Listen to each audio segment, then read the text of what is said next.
2025. szeptember 7. vasárnap délután van. És egy filmélmény kapcsán, a Rózsák háborúja kapcsán szeretnék most beszélni ezekről a másolatokról, tehát hogy amikor van egy régi film, ugye a Rózsák háborújának, tehát ez egy újra feldolgozott filmnek tűnik, hiszen 89-ben már volt ugyanilyen címmel, ugyanezzel a történettel. Volt egy film, amit nagy színészek és nagy rendezők hoztak létre, tehát Danny DeVito rendezte például.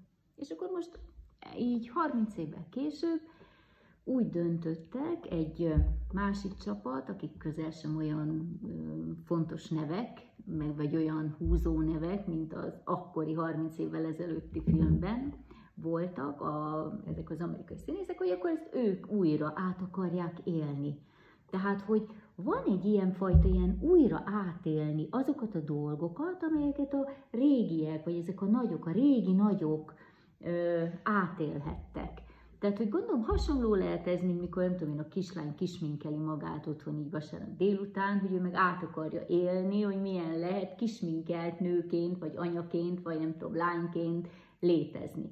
Tehát ugyanígy most van egy ilyen nem tudom mi ez, gondolom ez egyfajta ilyen identitásformáló történet is lehet, hogy az ember így belehelyezkedik, vagy visszatekint azokra az időkre, amikor ő nekik még milyen jó lehetett, és akkor ebben a megnyomorított, nagyon ingerszegény és nagyon beteg jelenlegi Magyarországon például, ha vesszük, ugye, Magyarországot is, mert csak itt élünk, akkor ez egy ilyen túlélési stratégia vagy technika, hogy hát akkor próbáljunk már meg belehelyezkedni valami olyan régi történetbe, amiben nagy színészek voltak, meg nagy történet volt, és akkor mi itt ebben a kis nyomorult világunkban valahogy néhány másodpercre belehelyezkedünk ebbe az egész világba. Tehát, hogy azt hiszem, hogy tényleg ennek most nagyon nagy divatja van, mint hogy orvosságokból is, ha nincs egy adott típus, ugye akkor azt szokták mondani, hogy akkor a generikumokból valamelyiket tessék vinni, mert ugyanaz a hatóanyag, ami egyfelől igaz, másfelől meg nem.